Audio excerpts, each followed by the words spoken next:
Court से बड़ा झटका लगा है। रामदेव बालकृष्ण को का माफीनामा जो है वो सुप्रीम कोर्ट ने खारिज कर दिया है। कोर्ट ने माफी मांगने वाले हलफनामे को नहीं किया स्वीकार। इसके साथ ही इस पर ज्यादा जानकारी के लिए हमारे साथ लीगल एडिटर आशीष सिन्हा जुड़ गए हैं, साथ ही एडवोकेट विनीत जिंदल भी हमारे साथ जुड़ गए हैं। लेकिन आशीष, सबसे पहले आपके पास आना चाहेंगे क्योंकि जिस तरह से कोर्ट की तरफ से कल बाबा रामदेव और बालकृष्ण को फटकार लगाई गई, लेकिन अब सवाल ये है कि 16 अप्रैल को अगली सुनवाई होनी है जिसमें दोबारा से बाबा रामदेव वहां पर पेश होंगे कोर्ट में। अगली सुनवाई में क्या लग रहा है, क्या हो सकता है और कल के बाद कैसे पतंजलि की मुश्किलें आगे बढ़ती हुई नजर आएंगी?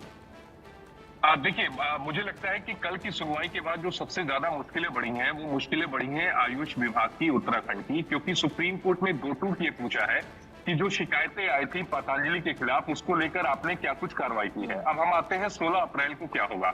सबसे अहम बात कि बाबा रामदेव और बालकृष्ण इन दोनों को ही एक बार फिर से अदालत में पेश होना होगा। दूसरी अहम बात, 16 अप्रैल से पहले बालकृष्ण और रामदेव इन दोनों को ही सुप्रीम कोर्ट में एक हलफनामा दाखिल करना पड़ेगा। मुझे लगता है कि यह हलफनामा माफीनामे का होगा और बिना शर्त एक बार सुप्रीम कोर्ट से फिर बाबा रामदेव और बालकृष्ण जो दोनों हैं वो माफी मांगेंगे। तीसरी अहम बात, 16 अप्रैल को यह तय होगा कि क्या कोर्ट की अवमानना का मुकदमा बाबा रामदेव या फिर बालकृष्ण पर चलेगा या नहीं, क्योंकि इसी माफीनामे पर और इसी सुनवाई पर आगे की सुनवाई की रूपरेखा तय हो जाएगी। चौथी अहम बात, इस मामले में आयुष विभाग की तरफ से जो हलफनामा दाखिल होगा जिसमें आयुष विभाग को यह बताना पड़ेगा कि जो शिकायतें आई थी उस पर क्या कुछ कार्रवाई हुई है। पांचवी अहम बात, सुप्रीम कोर्ट ने अब 2018 से जो पूरी शिकायतें आई हैं उनकी भी फेहरिस्त मांगी है कि उस पर क्या कुछ कार्रवाई हुई है। तो ये 5 अहम जो चीजें होंगी वो 16 अप्रैल को जो सुनवाई होगी उस दौरान होंगी और उस दौरान ये भी तय हो जाएगा कि अभी तक उत्तराखंड के आयुष विभाग की तरफ से क्या कुछ कार्रवाइयां की गई हैं। हमारे साथ वकील विनीत जिंदल भी जुड़े हुए हैं। विनीत जी, इस पूरे मामले को देखा जाए तो परेशानियां रामदेव की भी बढ़ी हैं, बालकृष्ण की भी बढ़ी हैं, पतंजलि की भी बढ़ी हैं। कोर्ट जो है वो संतुष्ट होने का नाम नहीं ले रहा है। कोर्ट माफीनामे को ठुकरा चुका है। इससे पहले बालकृष्ण और रामदेव ने भी माफी मांगी थी, कोर्ट ने ठुकरा दिया था, फिर दोबारा हलफनामा देकर माफी मांगी, ठुकरा दिया। अमूमन इस तरह के मामलों में देखा जाता है जब कोर्ट ये पूछता है कि आप पर कोर्ट की अवमानना का मुकदमा क्यों न चलाया जाए, अगर कोई भी शख्स माफी मांग लेता है तो वहां पर केस को रफा दफा कर दिया जाता है। लेकिन इस मामले में कोर्ट की नाराजगी बहुत ज्यादा है, माफीनामे से बात नहीं रुक रही है। आखिर ये बात जाकर रुकेगी कहां?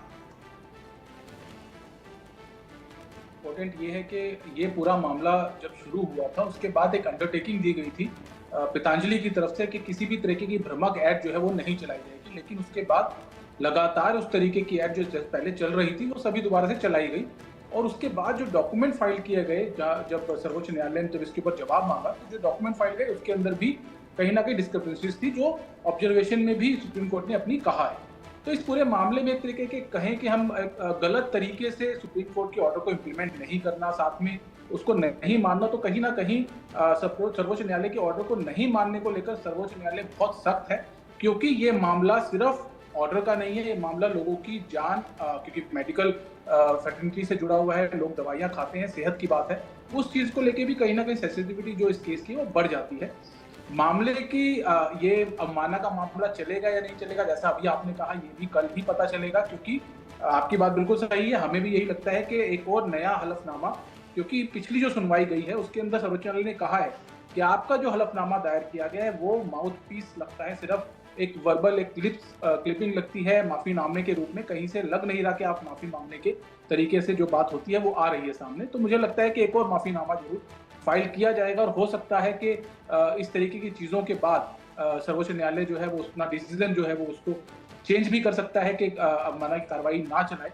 लेकिन कहीं ना कहीं सेंसिटिविटी ज़्यादा इसलिए मुझे लगती है कि मामला सेहत से जुड़ा है, मामला इसलिए कि एक अंडरटेकिंग देने के बाद वो भी सर्वोच्च न्यायालय में आप उस चीज को नहीं मान रहे, तो कहीं ना कहीं बिल्कुल मुश्किल है। इसी से जुड़ा एक और सवाल मैं आपसे जरा समझना चाहूंगी, इस मामले से जुड़ा ये सवाल है, जो भ्रामक प्रचार का मामला है इसको लेकर कानूनी तौर पर अगर हम समझें तो नियम क्या कहता है और इस तरह के मामले में क्या कितनी सजा जो है वो कोर्ट की तरफ से सुनाई जा सकती है, क्योंकि कल ही कोर्ट की तरफ से कहा गया कि इस मामले पर कार्रवाई होगी, एक्शन लिया जाएगा।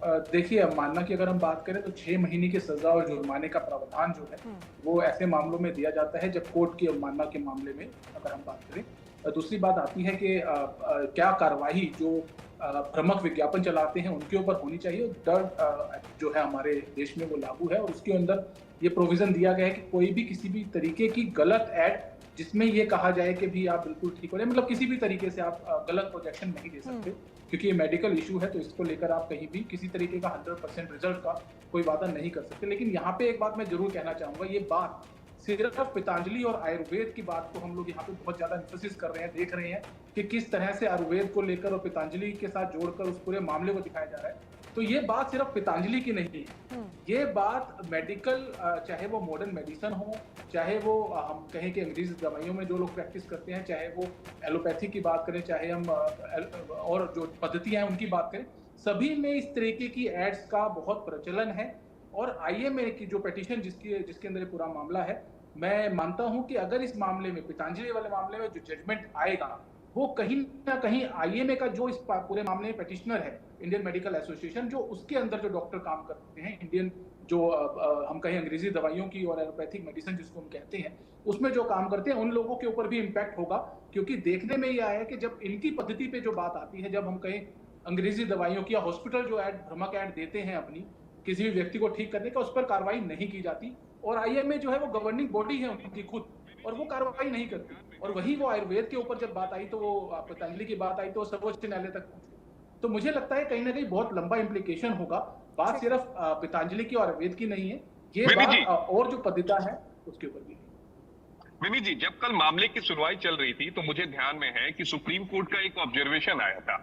सुप्रीम कोर्ट ने यह कहा था कि ये मामला जो है वो केवल इस कंपनी तक यानी पतंजलि तक सीमित नहीं रहेगा। कोर्ट ने ये कहा कि जो भी भ्रामक, जिसकी बात अभी आप कर रहे थे, जो भी लोग भ्रामक विज्ञापन देकर अपने व्यवसाय को चमकाते हैं यानी अपने बिजनेस को बढ़ाते हैं, उनके खिलाफ भी ऐसी कार्रवाई होनी चाहिए। ये बात कल सुप्रीम कोर्ट ने क्लियर कर दी थी। लेकिन अब दर्शकों को ये बताइए, समझाइए कि पतंजलि के खिलाफ कई शिकायतें आयुष मंत्रालय को दी गई। केंद्र सरकार की आयुष मंत्रालय ने उन सभी शिकायतों को उत्तराखंड के आयुष विभाग में ट्रांसफर कर दिया। लेकिन उत्तराखंड के आयुष विभाग ने नोटिस तो जारी किया, लेकिन कोई कार्रवाई नहीं की। अब सुप्रीम कोर्ट ये जानना चाह रहा है कि भाई आपने क्या कार्रवाई की है, आप वो बताइए। जो हलफनामा उत्तराखंड के आयुष विभाग का था, वो भी सुप्रीम कोर्ट ने उससे भी ठुकरा दिया और कहा कि हम इस हलफनामे से संतुष्ट नहीं है। तो ऐसे में आने वाले समय में जब आयुष विभाग की तरफ से कार्रवाई होगी, जो शिकायतें आई हैं कथित भ्रामक विज्ञापन को लेकर, तो इन कार्रवाई में क्या कुछ शामिल हो सकता है? देखिए, जो मेडिसिन जैसे कोरोनॉल की बात इसके अंदर आई है, जो जब ये समय था कोविड का, उस टाइम पे जो जिस तरीके की बातें की गई पतंजलि की तरफ से, तो उस चीज को लेकर ये कोरोनिल जो थी वो अप्रूवल से पहले शायद लॉन्च कर दी गई थी, ऐसा भी बात सामने आया था। तो अगर इस तरीके की बातें होंगी तो जुर्माना लगाया जा सकता है पतंजलि की पर्टिकुलर जो ब्रांड है उसको लेकर, या फिर जो दवाइयां जिनके अंदर वॉल्यूशन की कंप्लेंट्स हैं उनको बैन किया जा सकता है कि वो दवाइयां और वो इस तरीके विज्ञापन देने के एवज में वो दवाइयां भी बैन हो सकती हैं अगर वो अप्रूवल के साथ नहीं की गई, या फिर उन विज्ञापन को रोक के और पतंजलि के ऊपर जो एक पर्टिकुलर कहीं डिपार्टमेंट है पतंजलि का एक अलग से, उसकी जो दवाइयां जिसके ऊपर भ्रामक विज्ञापन चलाए गए हैं उसके ऊपर जुर्माने की बात जो है वो सामने देखने को आ सकती है। साथ साथ इंपॉर्टेंट यह है कि जो 2018 से लेकर अब तक की शिकायतें जिनकी बात आपने भी की, वो जितने भी ऑफिसर अब तक थे, ड्रग ऑफिसर जो थे, उनको भी सर्वोच्च न्यायालय ने नोटिस किया है। तो कहीं ना कहीं जवाब क्या आता है ये भी देखना बहुत महत्वपूर्ण होगा। हमारे साथ मनीष पाठक भी जुड़ गए हैं। मनीष, बड़ा सीधा सा सवाल है। कल मुकुल रोहतगी जो बाबा रामदेव की तरफ से और बालकृष्ण की तरफ से अदालत में पेश हुए, उन्होंने कहा कि हम पब्लिक फोरम पर भी एक माफीनामा जारी करेंगे जो कथित भ्रामक विज्ञापन का ये पूरा मामला है और प्रेस कॉन्फ्रेंस का ये पूरा मामला है, जो 21 नवंबर को सुप्रीम कोर्ट ने आदेश दिया था और 22 नवंबर को इन लोगों ने प्रेस कॉन्फ्रेंस की थी। तो क्या ये पूरा विवाद जो है इस माफीनामे के बाद, पब्लिक फोरम में माफी मांगने के बाद, आपकी नजर में क्या लगता है कि ये मामला अब खत्म हो जाएगा, कोर्ट की अवमानना का मामला? बिल्कुल नहीं जी। सबसे पहले तो आप ये देखिए कि जो उन्होंने लास्ट ईयर जो अंडरटेकिंग दी थी उस अंडरटेकिंग को ब्रीच किया है, ये पहला पॉइंट हो गया। दूसरी बात, पब्लिक माफीनामा उन्होंने जो सुप्रीम कोर्ट माननीय सर्वोच्च न्यायालय में जो अंडरटेकिंग दी थी उसको ब्रीच करना एक कोर्ट की अवमानना। फेब में इनको एक कोर्ट ने नोटिस जारी किया था आपको पेश होने का, जो इन्होंने 2 बार टाला, और जिसमें इन्होंने फ्लाइट के जो टिकट्स भी दिखाए थे वो भी जो आपके 31 मार्च के इशू थे, 30 मार्च को आप एफिडेविट फाइल कर रहे हैं।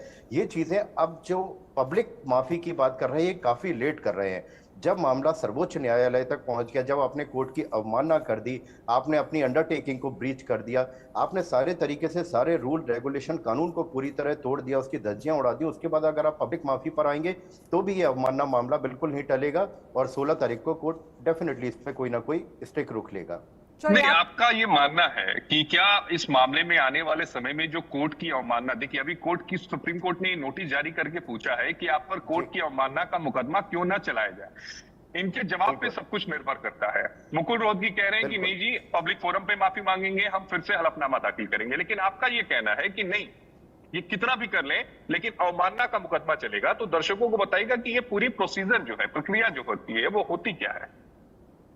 देखिए, अवमानना की प्रोसीजर ये है कि जब आपने कोई भी अंडरटेकिंग या आपने कोई भी डिक्लेरेशन कोर्ट को दिया है कि हम ऐसा करेंगे या ऐसा नहीं करेंगे, अगर आप किसी भी पॉइंट पर उसको ब्रीच करते हैं, दैट मीन्स आपने सर्वोच्च न्यायालय के ऑर्डर का जो आपने अंडरटेकिंग दिया है उसको आपने अपमान किया है, उसका आपने फॉलो नहीं किया। और अगर आप किसी भी ऐसी स्थिति में आते हैं तो डेफिनेटली इसमें सजा का भी प्रावधान है, जुर्माना का भी प्रावधान है और बाकी सर्वोच्च न्यायालय इस पर जो भी अपना डिसीजन लेना चाहे, लेकिन कोई भी स्ट्रिक्ट डिसीजन ले सकता है, क्योंकि इसमें सिर्फ पब्लिक माफी से काम नहीं चलेगा। एक सवाल का जवाब मुझे विनीत जी से चाहिए होगा। विनीत जी, क्योंकि जो शिकायतें आई हैं जिन पर आयुष विभाग इस समय काम कर रहा है वो पतंजलि के भ्रामक विज्ञापनों को लेकर है।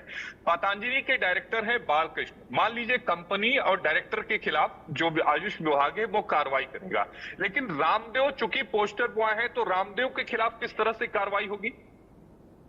देखिए, आप जो अंडरटेकिंग दी गई थी उसके अंदर कहीं ना कहीं हम कहें कि इन्वॉल्वमेंट जो है, अब भ्रामक विज्ञापन के अंदर हमने देखा है पहले भी किस तरह से जो अभिनेता या नेता जो विज्ञापन में काम करते हैं उनके ऊपर भी कार्रवाई की बात पहले भी सर्वोच्च न्यायालय के सामने आई है। उन्होंने पहले भी कई हाईकोर्ट ने डायरेक्शन दिया है कि इस तरीके के विज्ञापन में जो लोग इन्वॉल्व होते हैं और कहते हैं कि इस दवाई का जो इफेक्ट है वो पूरा है और हम लोग यूज करते हैं, इस तरीके की बातें भी सामने आई है। तो अगर इस तरीके से कोई व्यक्ति जो एक्टिवली इन्वॉल्व है उस चीज के अंदर, कहीं ना कहीं उसके ऊपर भी लाइबिलिटी उतनी ही आती है। और इसीलिए जो नोटिस किया गया वो सिर्फ बालकृष्ण और पतंजलि को नहीं किया, बाबा रामदेव को भी नोटिस इस मामले में किया गया। लेकिन विनीत जी, आपके ध्यान में है, मुझे ऐसा ध्यान में नहीं है कि क्या भारतीय इतिहास में, कानूनी इतिहास में किसी भी व्यक्ति को भ्रामक विज्ञापन को लेकर सजा सुनाई गई हो? माफीनामा जरूर मांगा गया है, मुझे ध्यान में है कि कई अदालतों में माफीनामे बड़े बड़े अभिनेताओं की तरफ से मांगे गए हैं और यह भी कहा गया है कि जैसे ही हमारा कॉन्ट्रैक्ट खत्म हो जाएगा, या उन्होंने बीच में कॉन्ट्रैक्ट को खत्म कर लिया है, लेकिन माफीनामे से वहां पर बात रुक गई थी। आपको क्या लगता है कि क्या ये एक अनोखा मामला या ऐतिहासिक मामला ये साबित होने वाला है?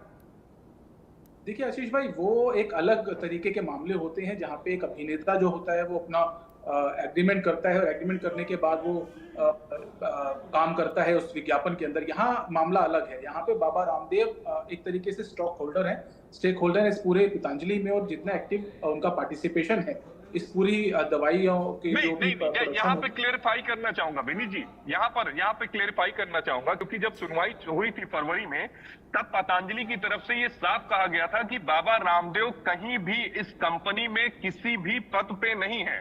पद पर अगर कोई है तो वो बालकृष्ण है। इसीलिए मैं कह रहा हूं बार बार कि बाबा रामदेव पोस्टर बॉय है, तो पोस्टर बॉय को लेकर अगर कोई कार्रवाई होती है, क्या वो ऐतिहासिक होगी? क्योंकि मेरी नॉलेज में पिछले 17 सालों में मैंने नहीं देखा कि अगर किसी ने भ्रामक प्रचार किया है तो उसे अदालत ने दोषी करार देते हुए किसी सजा सुनाई हो। क्या इस मामले में ऐसा होगा क्या? मैं इसीलिए समझना चाह रहा हूं। बिल्कुल हो सकता है। मैं वही कह रहा हूं कि वहां पे डिफरेंस है। यहाँ पे जितना एक्टिव पार्टिसिपेशन एक पोस्टर बॉय, सिर्फ मैं नहीं मान सकता कि पोस्टर बॉय होने के नाते बाबा रामदेव इस पूरे मामले में इन्वॉल्व है। जिस तरीके से वो एक्ट करते हैं, जिस तरीके से वो दिखाते हैं और जिस तरीके की बातें, वो दवाइयां जो बनती है, जिस तरीके से उसको समझाया जाता है उनके द्वारा, तो कहीं ना कहीं बहुत ज्यादा एक्टिव पार्टिसिपेशन है इस पूरे मामले में, इस पूरे काम में।